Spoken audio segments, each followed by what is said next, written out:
Running a city is expensive. There are all the things we need to do, like fixing roads, replacing aging water infrastructure, picking up garbage, and running public transportation. But then there are things we want to do, like building new libraries, pools, and even stadiums. So where does the money come from? Well, taxes are going up, and both Regina and Saskatoon City Councils are looking at charging people who live in bedroom communities more money to access city amenities. Now, this week, we're going to be going in depth with the mayors of our two biggest cities. On Thursday, we'll be joined by Saskatoon Mayor Cynthia Block, and today, we have Mayor Chad Bachynski of Regina standing by to take your calls. Do you have questions for the mayor? Are you willing to pay more taxes if it means better public services? Do you have creative suggestions on how our cities can pay for big projects that make our communities better places to live? Let us know. 1-800-716-2221 or email us at bluesky@cbc.ca. It's been almost a year since Chad Bachynski was elected Mayor of Regina. He ran on a platform focused on safety and affordability. And he came from left field, running against people who had much more political experience by comparison. But the mechanical engineer turned politician has now had a year to wrap his head around all the complexities of running a city. And now he's going to wrap his head around some live radio and a call-in show. He's our guest for the next hour. Thanks so much for joining us, and welcome to Blue Sky, Mayor. Yeah, thanks for having me. So, Mayor, I've had a chance to interview you every couple of weeks on the morning edition, and able to learn about some of the priorities of yourself and the council. But you may be more of a newer voice to people in our province and some of our listeners here on Blue Sky. So, give us a little bit of a synopsis of what made you want to jump in to the deep end of the pool here. So, I grew up in Regina.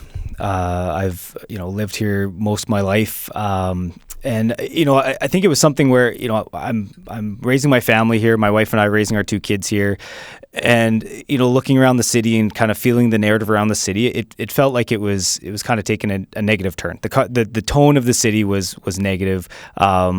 And there were some tactical things around construction and that I, just looking at it, thinking, maybe there's a different way to do some of these things. But it was really the overall feel of like, what do we, how do we look at our city? How do we see ourselves? And so with that in mind, I've thought about it for some time, but ultimately talked to some very close friends and family and that, kind of pushed me to say, well, why not? And that's kind of where it started. And so why not? And, I thought even if I didn't win the election, at least I could get my voice out there and say, these are things that are important. Yeah, many people like to complain about construction or how things are run with the city and where their taxes are going. But, you put your money where your mouth is. And when it comes to being the mayor, what was the moment where you said, okay, this is happening, and this is something that's going to take some work to figure out? I think, I think it was gradual, but I think there was, a couple, I would say moments and key decisions when we started to see, and I think the information actually, I think the information and as I started to consume the information, and there's a lot, like this learning curve has been astronomical, but as you learn more and more about, one, the variety and the vast array of services that the city delivers, and what it takes to deliver on that for residents, you really start to see this is not a small machine. This is a big machine.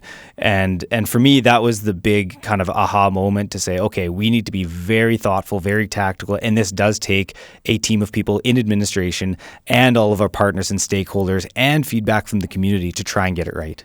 And you come in with a new council and a lot of new faces on council who are learning at the same time. You guys are kind of all coming into it. It's almost like grade nines in high school where you have some established people, you have people in administration. What kind of challenge does that pose, having so many new faces? I'd like to call it opportunities, but no, it's that's fair. That's fair. Yeah, it is, and I mean, I think that's what we saw in the election is people were looking for change. And really, it's up to us now as 11 on council, whether you've been there before last term or not, we need to find a way to come together. I believe strongly, and I think if you ask any of my colleagues, you hear loud and clear that there was a desire to have a change in tone and sentiment. And so I'm proud of the work that we've done. We don't always agree, and that's okay. I really strongly believe that a diverse council, one that I think we have, where you have different opinions on various issues, is it brings a stronger outcome. We challenge ideas, and we debate hard in council and make sure that we're asking the hard questions, but we all walk away and shake hands after. What was it like for you to come in at a time when there is, controversial things happening at City, or there's things happening with Real where that's being remodeled and remade, and there's new leadership there and city manager and all these things that some of which you're inheriting, but other things that you need to deal with? Really, it to me, it always comes down to, get the facts, get the information, and make a decision. And I think that's been the cadence. And it's not to say they're easy decisions; they're not. But I think things like, everything from leadership at the city to, questions around Real and everything in between, like you mentioned, to me, it's just been about trying to learn as quickly as I can and find the right experts in the, respective fields, whether it's leadership, whether it's technical experts, to weigh in and to try and understand what the situation is. I think that's the best thing that we can do for our city, is to, get the right information and move quickly on decisions. And that's how we're going to kind of work our way out of some of these challenges. And so we're planning to cover some ground today. I know you're expecting that. The big one always with people that you talk to, I'm sure, and at soccer practice or when you're walking to get a coffee, is how the city pays for things. And obviously you inherited some debt, quite a bit of debt, and that's something that the current city council and yourself as mayor have to deal with. So how do we deal with that? How do we tackle that? First, I would say is that, and this is a narrative that I've been using a lot, is we need to be a competitive city. So what makes a vibrant, competitive city? And I've been saying this to a lot of folks. We could have the best paved roads and sidewalks in the country, and people won't want to live here because there's nothing to do. And that's a narrative that I've heard is, there's nothing to do here. Well, we need to invest in those things to do. We need to have parks that are maintained. We need to have recreational facilities. We need to have rinks for people to skate. You need those things for people to do. At the same time, we have a $750 million infrastructure deficit, and if we don't address that, then that's also going to cause massive problems. And so you have, degrading roads, potholes and things. So for me, it is all about balance. We have to find a balance. And the challenge to that in our current situation is when you have a funding gap for even status quo, that's what we're staring at right now, we have to figure out what that balance looks like. What is that ratio of infrastructure to vibrancy? What is that ratio of, proactively making sure we don't have, a water line fail, to investing in the community to make sure people see Regina as a place to live, work, and play. So those are the questions that I ask, and that I'm trying to weigh those, both, like I said, from feedback from administration. What's even possible? Do we have the trades and skills to do one or the other? One thing too is, we hear construction can be frustrating, and it is. You're driving when you're driving to work and there's construction on your usual route. That can be frustrating. It's also a sign that we're investing and we're fixing the road. We're fixing the underground infrastructure. So I think a little bit of it is we have a challenge of narrative sometimes. We didn't invest in all these things in the past. When we start to invest in these things, it creates a new narrative, new challenges, new feelings in our community that maybe we're not used to seeing that much work go on around us that does impact our day-to-day lives. So, it's a balance. Is education and outreach as much as anything for the community to let them know what their money is paying for. We want to hear from you. The mayor is our guest today, 1-800-716-2221, or you can email bluesky@cbc.ca. We have an email here from Dalton who says, please take a look into the decades of lost and uncollected revenue instead of raising taxes and service fees. The problem is city staff are not following tax laws and bylaws, ignoring persons and companies constructing fences, sheds, other structures on city property and easements. The city's lost revenue, and that's left for others to have personal reward and financial gain. The city must look into the lack of tax law enforcement, the lack of city bylaw enforcement as a start. The city's auditor's office also needed to arrange the collection of millions of dollars of lost revenue. Thank you for acknowledging the issue and discussing with Mayor Dalton. Thank you for weighing in. Is that something you've heard from folks, that there's things that have been kind of missed along the way over the years?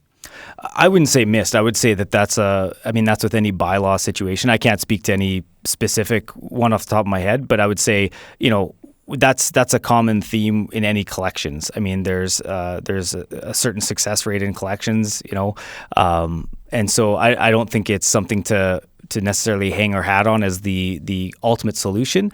But it's absolutely something that I would expect us, if we, when we have a bylaw, is within, kind of the reasonable efforts that we can put forward to try and collect on those things. So let's again, our number is 1-800-716-2221, email bluesky@cbc.ca. And if you don't want to call or email, you're just going to have to deal with my questions. I have a few. You mentioned numbers and a big number there, and I'm going to run these past you, and I know you know these numbers. But according to the 2022 State of Infrastructure Report, the City of Regina's inventory of assets had a total replacement value of almost $13 billion as of 2020. The report said $2.1 billion of the assets were assessed to be in poor or very poor condition. And we're kind of talking about that. At that time, the gap between available funding and the money required to repair or replace assets over a 20-year period was almost $700 million, $650 million. Now, this doesn't include the major capital projects the city is building or plans to construct in the coming years, namely a new aquatic center, central library, or a replacement potentially for the Brandt Center. Those projects, preliminary estimates in the $300 million range, and put required funding at almost $1 billion.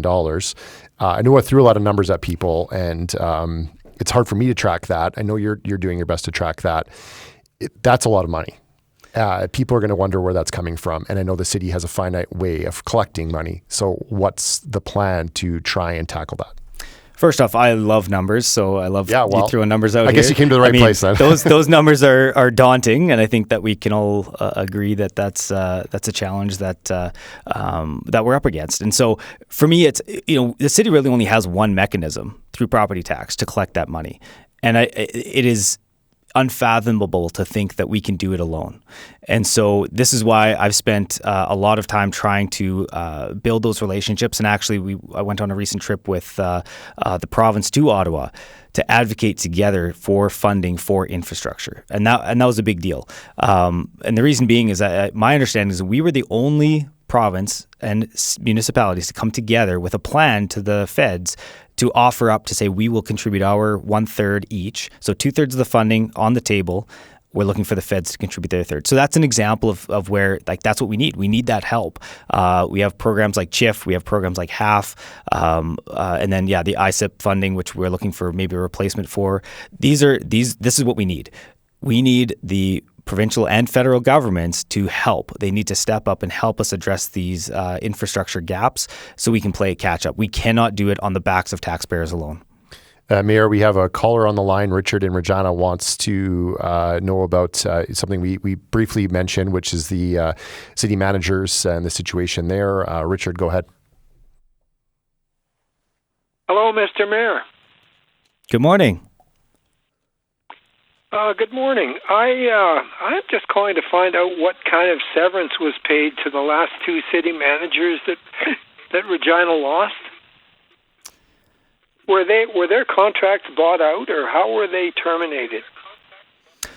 So I don't have the numbers in front of me for severance. I know that was going to get published once all the kind of legalities and that got all sorted out in the back end. That takes a little bit of time. So, but what I can promise you is that we will absolutely put that all and make that public as soon as everything is done. And so it'll be transparent for everybody to see what that looks like at the end.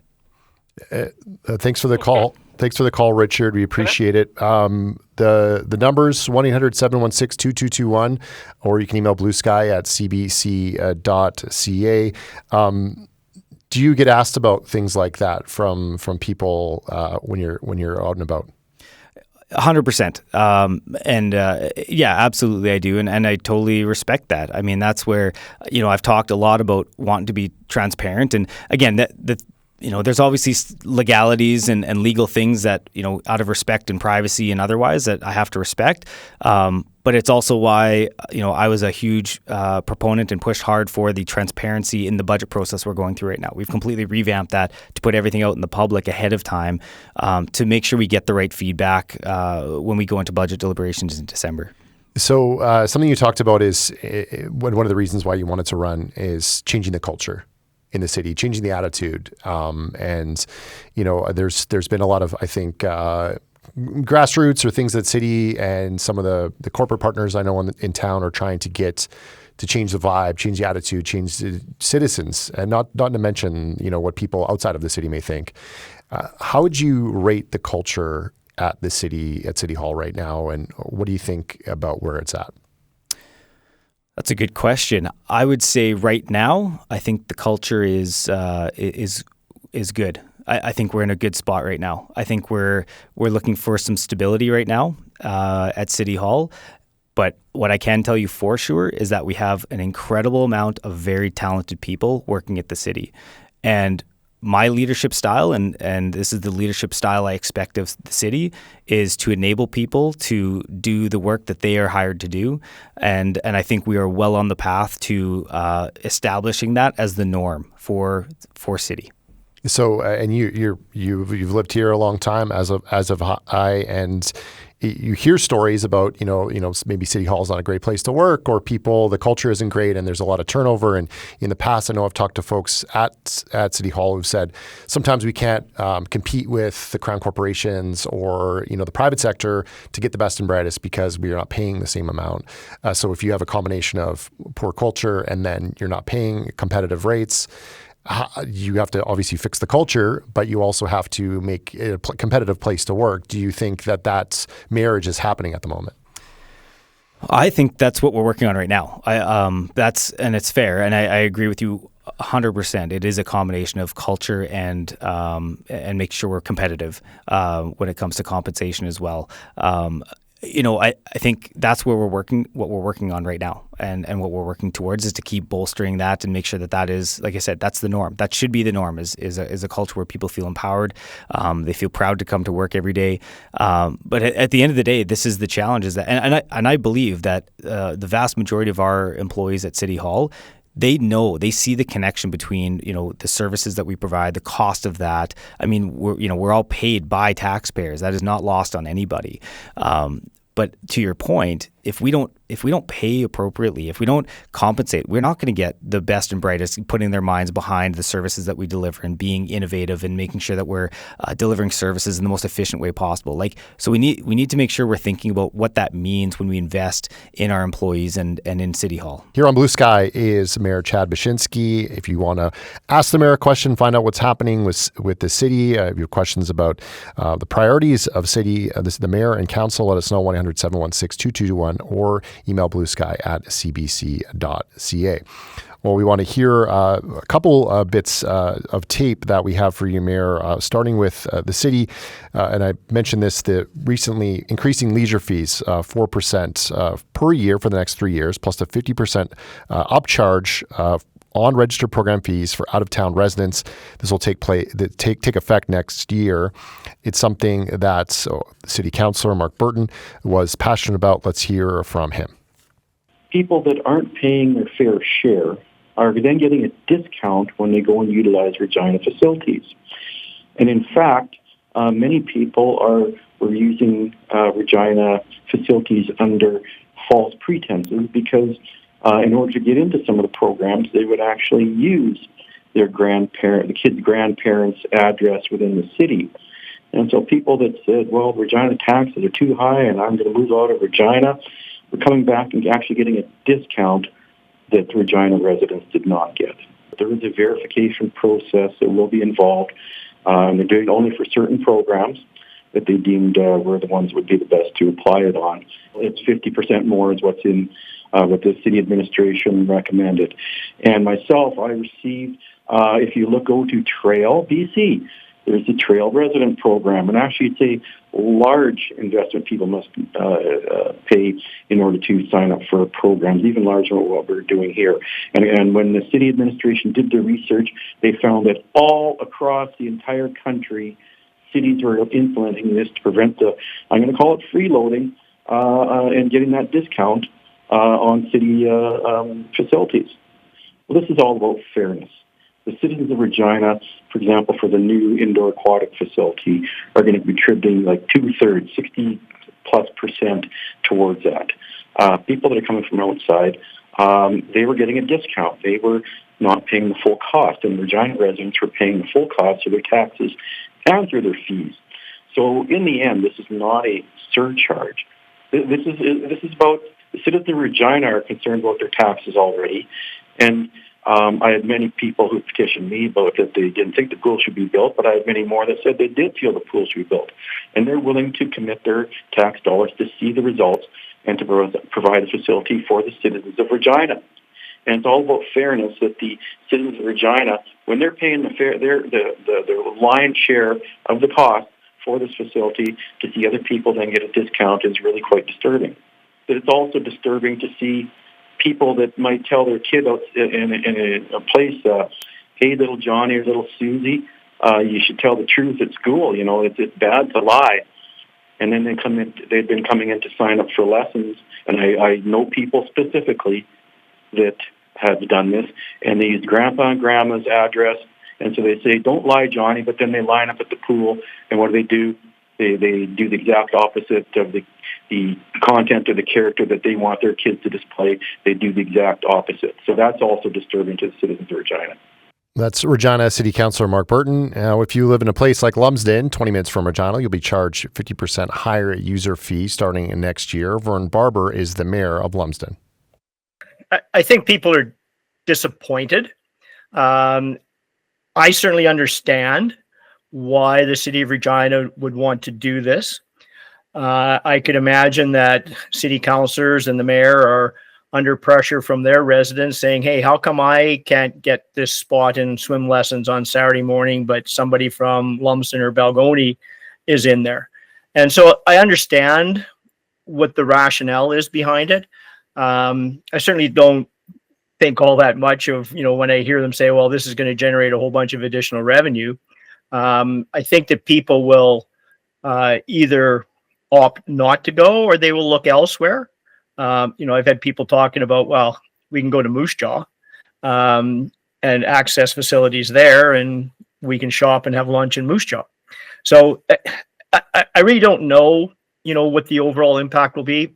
When I think about it, the population of Regina is, let's say, 250,000, and the donut around Regina about 25,000. So 10% of the population, 1 out of every 10 in those lessons. I don't know. I really don't know. I do know that, the city of Regina is stressed in terms of the number of indoor facilities they have, particularly for pools. That's Vern Barber, Mayor of Lumsden. Mayor Chad Bachynski is our guest. You heard from your fellow councillor there, Mark Burton, and then the Mayor of Lumsden. What are your thoughts on what they had to say? Yeah, I think it's fair. Even from Vern in Lumsden there, it is about trying to find a balance of fairness. We do have some significant facilities in Regina that we're happy to welcome people to come to Regina. And it's a fair comment to say, those folks aren't just necessarily coming for swimming lessons. They may be coming and stopping for lunch later and contributing to our city. That being said, you could argue the same for our residents who go to swimming lessons and stop for lunch after and also are contributing to the economy of our city. So again, it's trying to find a balance to have that fairness between folks coming into town and the residents of Regina who are paying the property taxes that build the pools and build the facilities that people come to enjoy. I wanted to ask you about how the city can generate revenue. And you mentioned, this is obviously, as Vern pointed out, this is going to be, a small fee and it's not going to be a big moneymaker, but you have lobbied for funding from the federal government. What other ways, other than, raising taxes is one way, creatively can the city come together? Because other cities have different models where they can maybe generate revenue. What can the city do, and what have you thought about where there's maybe some other ideas for revenue generation? I don't want to sound like a wet blanket, but there's really not. Okay. Any other way that you're going to generate revenue is going to be some sort of taxation, essentially, in a way. Because really, if you start to shift where you're going to collect that money from, it's going to be collecting it from someone who would either pay it on their property tax or otherwise. The creativity comes in redistribution. That's the creativity, is to say, does some industry or demographic or something, like is there something there where someone may have a higher capability to help contribute than another? That's really what we're talking about. It all is the same pie. So I think I would be cautious in saying that we have other ways to generate revenue. I think that we have creative ways of redistributing or changing the way we do it. What about the city acting as a developer? Is that something that's a possibility? I know that's been bandied about in the past. We can. I know comparing to Saskatoon, we're in a bit of a different spot. We don't have the same land holdings that Saskatoon does. So, we are developing the towns, for example, and that is a revenue generator that we kind of have as a, it's almost its own entity in essence in a land development corp. So we can do that, and it ultimately generates, costs from or profits from development and property tax when it's all built out. But we're not quite in the same land holding situation as other municipalities. So, but again, it is an option to us. We just not in the same spot. So the other question, we have an email here from Dan that is not the same, but it's in the same family of questions. And Dan emails, any plans for the old center point? I think it's a capital point on the corner of Vic and Albert there. And if you don't know, then Dan says, are there still significant barriers to infill development in Regina, and what would they be? That's a great question. I don't have an update or anything new to comment on the corner of Vic and Albert there.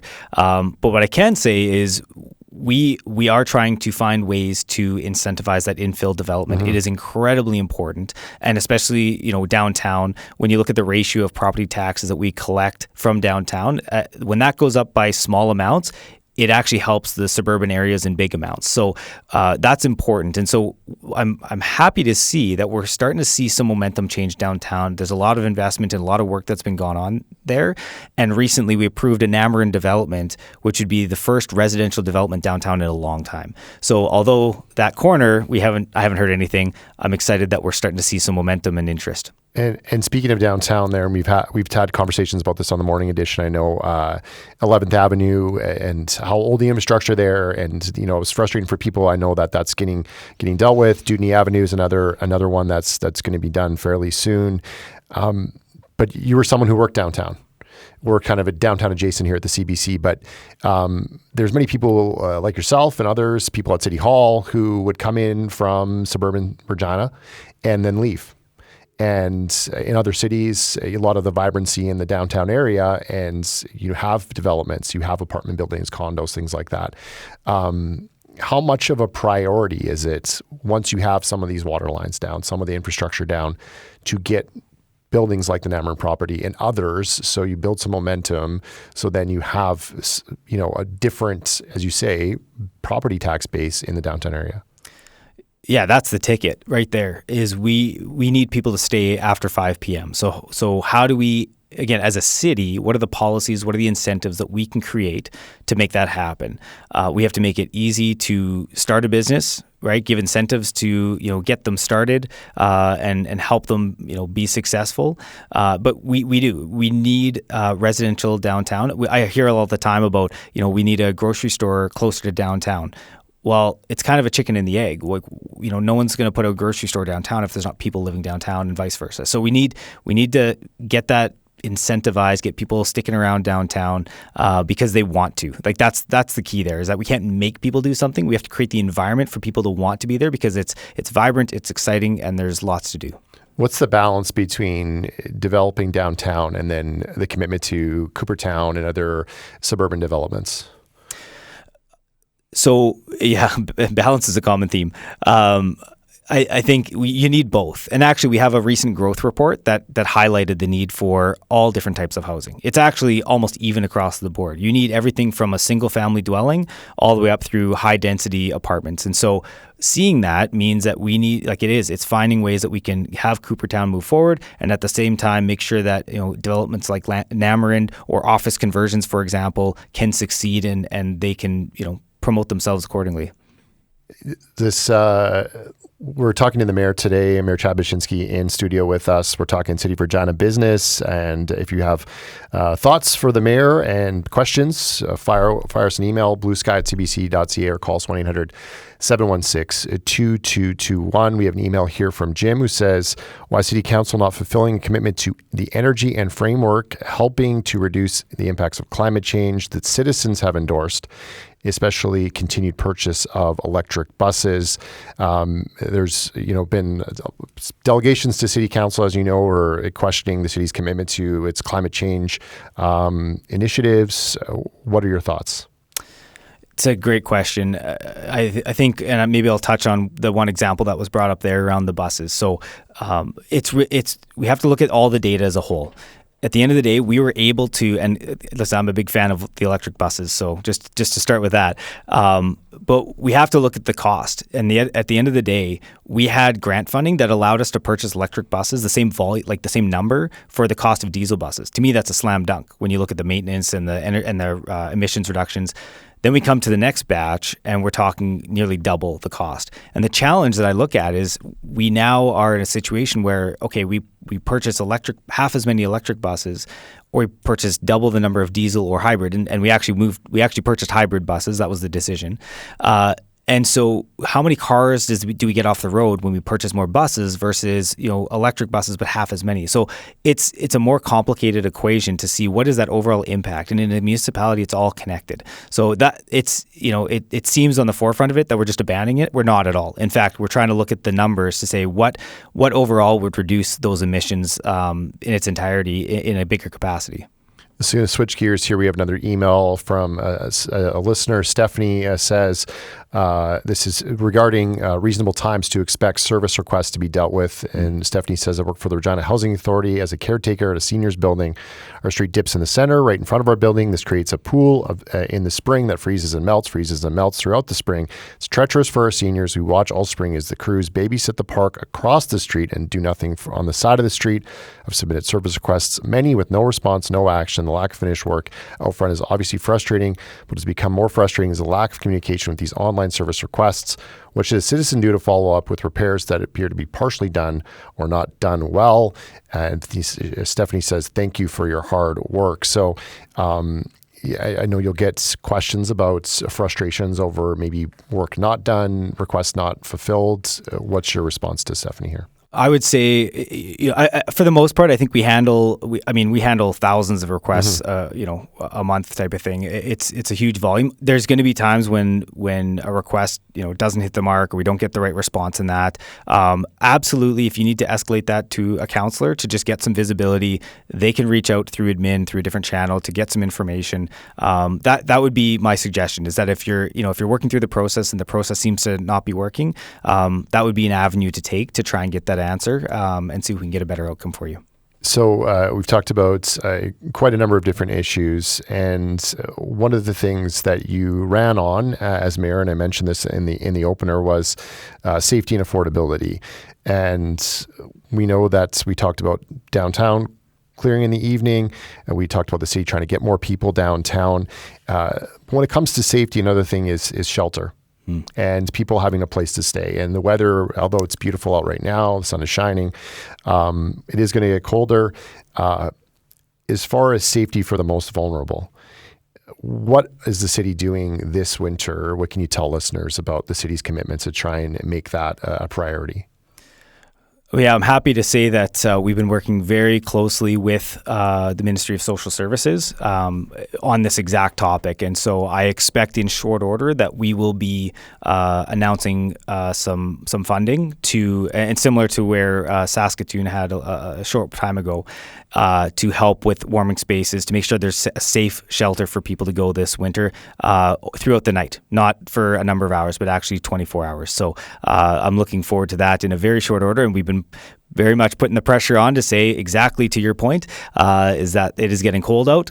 We're lucky right now, frankly, but we need to get this locked in right away. And that was going to be my next question, because there is sometimes gaps between when someone can go to a warming center and a shelter. There may be a 2-hour gap there. It can be crucial, and when it's minus 40, minus 50 out. So the aim is to have that covered off for 24 hours so there's no gap, just to be clear. The goal is to have it covered off for 24 hours. That is the goal, absolutely. And the mayor is our guest, 1-800-716-2221, or email us bluesky@cbc.ca. Another thing that goes hand in hand with safety is the Regina Police Service. As you know, and many of our listeners will know that it's the most funded entity within the city's operating budget. $122.4 million this year as part of the budget deliberations. Police operations account for roughly 17% of the entirety of Regina's tax funding. And there are some changes, and you were kind of front and center with this last week with Regina Police Chief Farouk Sheikh terminated with cause after the Saskatchewan Public Complaints Commission completed its investigations into allegations of inappropriate conduct. Just first, what's the process like now for listeners that want to know when there'll be a new chief? It's early days still. It was a recent change that we made. So the process next is actually for the board to get back together and to discuss the next steps. What is that recruiting process going to look like? And so that'll be the next steps. Sometimes, the police will come back and increasingly, and this is every city, for the most part, the police budget increases every year. Things get more expensive. There's more and more officers hired. What would you say to someone who says that's too much of a chunk of the city's budget? First, I would say, for our Regina Police Service, comparing to other municipalities, when you said the stat around the 17-18% of total budget.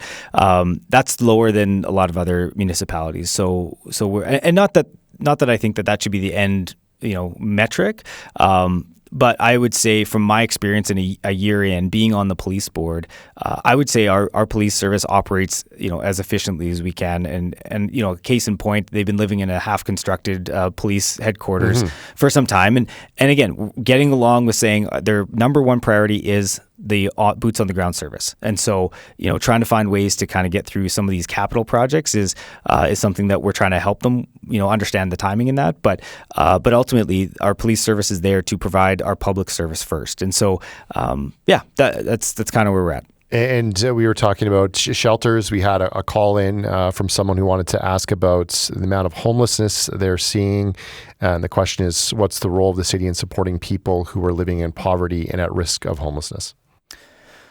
When we look at the jurisdictional responsibilities, which a lot of folks point to, it points to the province quite a bit. And there's no doubt that I would say we need more help. And like I said, we have hopefully some news coming in very short order in that regard. But it doesn't stop there. We need more shelter space. We need more supportive housing space. That's a big deal.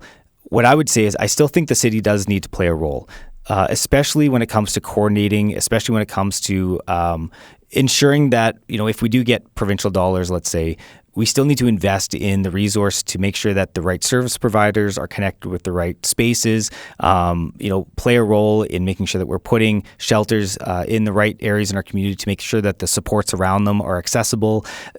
So the city needs to play a role to make sure that, as we advocate for that provincial funding, we still need to make sure that it goes to the right place for the right people to make sure that we're actually, helping the folks that need help.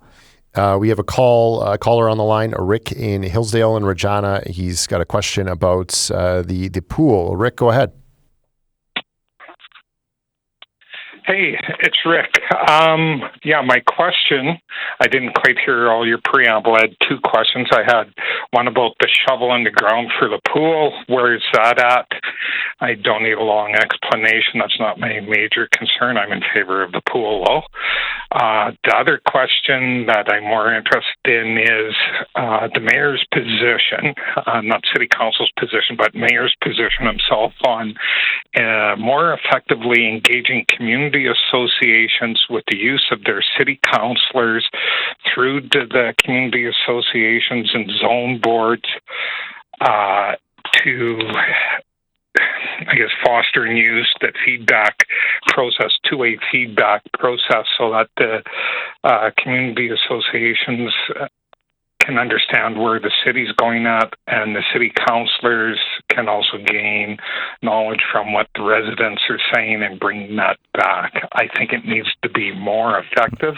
I'd like to hear the mayor's perspective on that, if he has any thoughts for that. Thank you for the time to ask. And so we'll start with the pool. If you have a shovels in the ground update.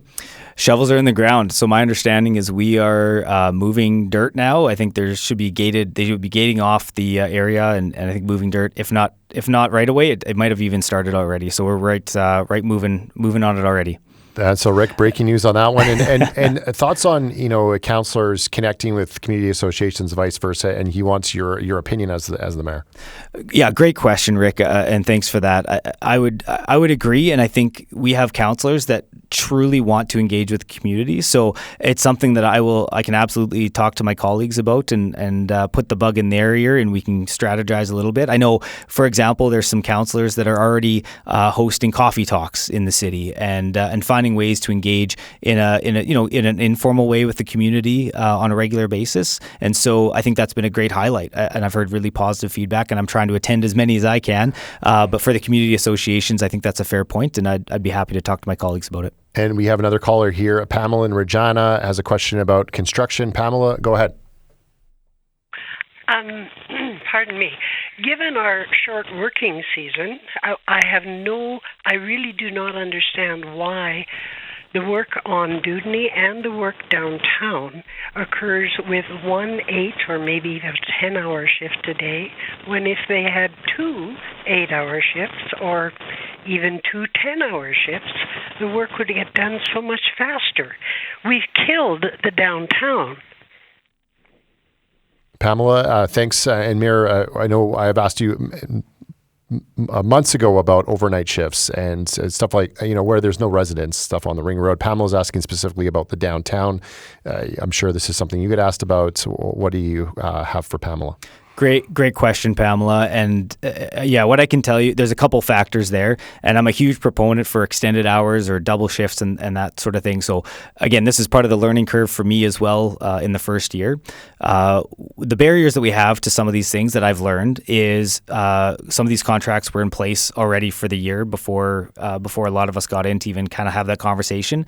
That being said, we were able to negotiate to get those extended hours, kind of those 10 and 12-hour shifts, as well as some weekend work as well. The overnight is a complexity, and that actually, what I've learned, it's a contract thing. It also comes down to crews. Mm-hmm. We actually have some trades shortages, and this isn't just unique to Regina. This is across Saskatchewan and could potentially the nation, but for sure Saskatchewan we have trade shortages, and so in some areas, so there's a few different challenges to face. That being said, my intention is to continue those conversations around what does that construction look like. How do we take advantage of our short season, like you mentioned, to get the most work done most effectively while still minding the costs associated with that. So I would say it's not as black and white as moving to fully 24 hours. But I think that it's a great conversation to keep working at to find exactly the right spot to get as much done in the window that we have. And Pamela said there, her quote was, "We've killed the downtown." I know that Dudney, that'll be done fairly soon, and 11th Avenue is going to follow suit. But in the meantime, you have an exodus of businesses. You have some prime real estate down there that's not being used. Do you have concerns about that, the farmers market? Well, I'll challenge you a little bit on that because what I'm seeing is a report saying that our vacancy rate in downtown is actually going down. Okay. So we're actually starting to see some folks come back, and we're actually starting to see businesses come back downtown. And I've had some great conversations with businesses starting to see the momentum that we're carrying forward. I think that we've seen a bit of a slowdown, especially with the construction, just people pausing before they maybe make a commitment. But again, me being annoyingly optimistic, I'm going to say I think we're on the right track. It's fine with me. I'm a glass half full. Anyone that knows me will know that. Do you have some things that are coming down that you want people to know about, things you're excited about that are happening in the city? I think I'd be remiss if I didn't talk about some of the big announcements that ahead. Came out. So 2027, we're hosting the Grey Cup right here in Regina. Huge announcement for the community. And I know that all our residents will come out in spades to volunteer and participate in that. We had a major concert announcement, within days of that, with the Foo Fighters coming to Regina. And I'll give one more plug for sure to tomorrow night. There's an I Love Regina Pats game tomorrow night. So there's still some tickets available. There's going to be some great activations for families, so I'd love to see folks come out. How crucial is it to get the Foo Fighters, a name band, and not just to get them to come to Regina, but they're skipping some other cities that Regina competes against that have outdoor stadiums, Calgary, Winnipeg, and they are using the stadium. Which one of the main criticisms of the stadium, as you know, is that it's a football sort of single-use facility. I think that is a sign of the momentum that we have right now. I think we cannot underestimate the positivity that we can put out there for our community. I think we need to be less humble about the great things that we have in Regina and how great of a city it is. And I think we see the positive momentum turning in our favor. And how do you use this momentum and kind of, keep it going to get the next thing or get the next event, or even just highlight some of the great places we have in the city and put them on, shine a bigger light on them? We do just that. We leverage what we're getting for the next thing, and we use all of our partners. And I can say, one of the things that I've learned is I knew Regina was a tight knit community, but at a leadership level, and the stakeholders that I've had the opportunity to meet and to work with, they want the city to thrive, and so everybody comes together. Everybody comes together and say, okay, how do we make this bid? How do we pitch this to bring, this act here or this event here? Everybody comes out to make it successful. And so, now we've got some wins. We're going to build on those. And I think there's some good things to come.